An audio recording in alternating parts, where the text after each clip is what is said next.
Պարոն Գալստյան, այս օրերին կան արվեստագետներ, մտավորականներ, որ հասկանում են խնդիրը միայն Ծառուկյանը չէ, միայն Կարապետյանը չէ, միայն մյուս քաղաքական ու հանրային գործիչները չեն, որոնք կալանավորվում են նախընտրական, հետընտրական շրջանում։ Բայց կան նաև մարդիկ, որոնք անցել են այսպես կոնկրետ իշխանությունների արևիտակ եւ քննադատում են ցանկացած կալանավորվողի, հետապնդվողի, ինչու է այդպես։ Դժվար է ամեն մարդու խղճի հարցն է դա։ Իմ համեստ կարծիքով այս պատմությունը վաղուց արդեն քաղաքական չի, տնտեսական չի, նույնիսկ արդեն փիլիսոփայության ոլորտից էլ է ինքը վերաճում եւ դառնում է բիբլիական պատմություն եւ ես չեմ չափազանցնում։ Սա իհարկե ոչ պարոն Ծառուկյանի մասին է, ոչ էլ այսօր վարչապետի աթոռը զբաղեցնող մարդու մասին է։ Սա բիբլիական պատմություն է։ Եվ այս պատմությունը ամեն մեկիս մասին է, ամեն մեկը ինքը իրան պետքա գտնի այս պատմության մեջ։ Արդեն բացահայտվում են ձեռքերը լվացողները, արդեն բացահայտվում են ուրացողները, այս ամեն ինչը բարդությունը սրա միջով անցել է։ Եվ ես կարծում եմ, որ մարդու համար, ով կառուցում է Հիսուսի արձանը, բանտում նստելը ոչ մի պատմություն է։ Այս ամեն ինչը ավարտվելու է Հիսուսի արձանի բացմամբ եւ այդ օրը ամեն մեկը իսկապես պետք է պատասխան տա ով էր ինքը մինչեւ հիմա։ Ինքը ուրացողներ, թե ձեռքերը լվացողներ, թե ինքը կառուցողներ, թե նա որ ուզում էր այդ կառուցողի փլատակների վրա թրջիկ տա բարի ուրախանա։ Խոսքը չարի ու բարու մասին է, սա շատ մեծ ընդարձակ բիբլիական հին պատմություն է։ Այնպես որ անհատներին պետք չի ստեղ անհատ ամեն մեկը իսկապես ինքը այսօր որոշման առաջ է եւ սա այս պատմությունն է բոլորիս մասին։ Այս պատմությունը կավարտի, երբ որ Նիկոլ Փաշինյանը եւ իր թիմը իշխանության չլինեն, թե նրա օրոքել հնարավոր է իրավական պրոցեսները, դատական համակարգը գործի անկա։ Նիկոլ Փաշինյանը գործիք պատմության մեջ այդպիսի գործիքներ շատ են լինում։ Ստեղ էլի եմ ես ասում, անձերի մասին չի։ Այո, եթե որոշում կա, եթե քննիչը այդ պահին իրան զգում է պիղատոս, ինքը ձեռքերը լվանալու է։ Եթե ինքը զգալու է, որ իր մեջ բարոյական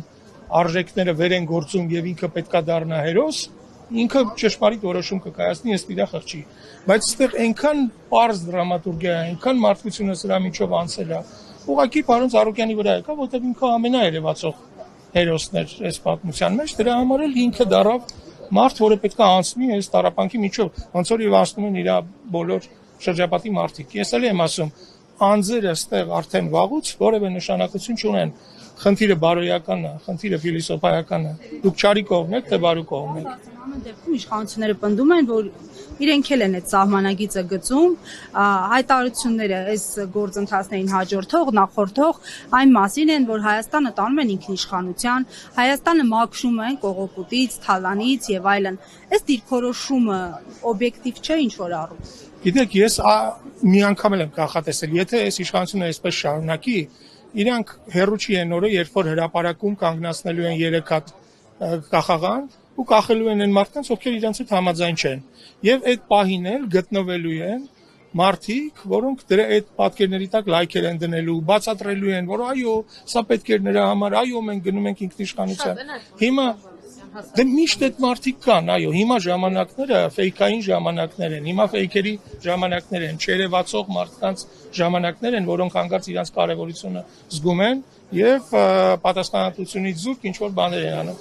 Դրանք ամեն ինչը կարելի է բացատրել, ամեն ինչին բացատրություն հիմա կա։ Մենք տեսնում ենք, որ ամեն ինչ կարելի է բացատրել։ Այնպես որ ես դրա վրա էլ ուշադրություն չեմ դարձնի։ Իշխանությունները անում են ինչ որ անում են, բոլոր վատ իշխանությունները, որոնք չեն կարողանում կառավարել երկիրը, հորինում են պատմություններ, որ իրանց պատասխանատվությունը կքչացնի։ Այ քթել են թիրախներ, որոնք մեղավոր են, որ իրանք չեն կարողանում կառավարել։ Այդ թիրախները 8 տարի է բոլորը հետ են քաշվել եւ տվել են իրենց անսահմանափակ իշխանություն։ Գիտեք, մեր հասարակության մեղավորությունն է։ Մենք այս մարդկանց նայում ենք որպես ես չասեմ հեղափոխականներ, միշտ էլ ես իրենց նայել եմ, բայց որպես տենց մեր միջի ակտիվ ջահելներ։ Բայց հետո տեսնում ես, որ իրանք լուրջ վտանգ են ներկայացնում իրանցից։ Եվ մենք մեր տան դուռը բացել ենք եւ այդ վտանգը թողել ենք ներս եւ ինքը խժռում է մեր տունը ներսից։ Իսկ թե ինչ բացատրություններ են տալիս, դա արդեն 8-րդականն է։ Փաստերը ավելի կարեւոր են, քան բացատրությունները։ հասարակության ինտելեկտուալ մասան, հակարծես արվեստագետներն են, նրանք այս առումով, այս դեպքը դիտարկելով նաև քրեականես վարույթներ ընդդիմադիրների նկատմամբ ինչ անելիք ունի անելու։ Ի վերջո ուրիշ բան է հասարակության ցածր խավի, ցածր ինքնագիտակցում ունեցողից պահանջել, այլ բան է չէ արվեստագետներից, այսպես Արվեստագետները թիրախում են, որովհետև ցանկացած մարդ, ով այս իշխանության ամենամեծ թշնամին ինքնուրույն մտածող մարդիկ են։ Իրանք ատում են ինքնուրույն մտածող մարդկանց, որտեղ ինքնուրույն մտածող մարդիկ հարցեր են տալիս իրանց, որոնց պատասխանները ի օգուտ իրանց չեն ապրիորի։ Դրա համար արվեստագետները թիրախում են, այն արվեստագետները, որոնք թիրախում են արդեն 8 տարի նվազագույնը 10 տարիներ նրանք սովոր են սրան եւ պահում են իրանց դեմքը, այն նրանք ովքեր որ հասկանում են որ լավ պահն է որ կարող են կեղտոտ ջրում ձկներ որսալ, արագ այդ ձկները որսում են։ Այս իշխանությունն էլ պատրաստ է, ինչքան դու կեղտոտ ջրում ձուկ որսացող ես, այնքան այդ կեղտոտ ջուրը քեզ պատրաստ են մատուցել, դեգրադացնել մինչեւ վերջի նշույլը։ Դա այդ իշխանության ամենահեշտ սպասող բանն է։ Հնարավոր է որ որոշ արվեստագետների վրա ճնշումներ էլ լինեն այս մասում։ Իհարկե կլինեն, սա էլ է ճնշում։ Սա այն ինչ որ հիմա տեղի ունենում, սա ճնշում է։ Այդ ճնշումը, գիտեք, մարդը ապրում է մթնոլորտային ահռելի ճնշման տակ։ Ճնշումը նրա համար է, որ դուք հակադրվեք ճնշմանը, ոչ թե ենթարկվեք։ Ինչքան կռանաք այդ ճնշմանը, այնքան ճնշումը ուժեղանալու է։ Մենք այս իշխանությանը ծանոթ ենք։ Ինքը անընդհատ ուժեղացնում է, ինքը ստանում է, ուժեղացնում է։ Ինչ որ մի պահի պետք է կանգնել ասել վերջ։ Ինձնից ենքոն գնացեք, ես ճնշվողներից չեմ։ Ճնշվողներից չէ, թե ձուկ որսացողներից է քանդակագործ Վիգեն Ավետիսը, դուք նրա մասին ընդհանրապես լսել եք, ծանոթ եք նրա գործունեությանը, հիշեցնեմ քանդակագործը ժամանակին Շուշիում սիմպոզիումների էր մասնակցում, բայց այսօր միով բանիվ իշխանությունների հետ մեղադրանքների տարափ է լցնում նախկին իշխանությունների հասցեին, ավելին արդեն Ծառուկյանին է թիրախավորել, ինչ որ պատմություն է պատմել ու Փաշինյանի ընտանեկան կայքում առյուծների եւ քանդակագործի Հասարակությունը շատ ակտիվ դրան արձագանքեց, գիտեք, եթե եկել է ինձ հասել անգամ ես որ առանձնապես չեմ նայում։ Ամենաանշնորհակալ բանը մի արվեստագետի կողմից մյուս արվեստագետի մասին գնահատական տալն է, ես դա չսապեմ, բայց Վիգեն Ավետիսները այն մարդիկ են, որոնք իրենց դե հարց տան, օրինակ ես կարող եմ ասեմ, եթե պարոն Ծառուկյանը ձերբակալվելուց 1 օր առաջ ուղերձ եղեր Վիգեն Ավետիսին, որ ես քեզ հրավիրում եմ Հիսուսի արձանի կողքը կառուցելու մի հատ փոքր քանդակ։ Վիգեն Ավետիսը կվազեր պարոն Ծառուկյանի մոտ։ Դե գիտեք, դե տաղանդի հարց է, այդտեղ խնդիր չկա։ Ես արդեն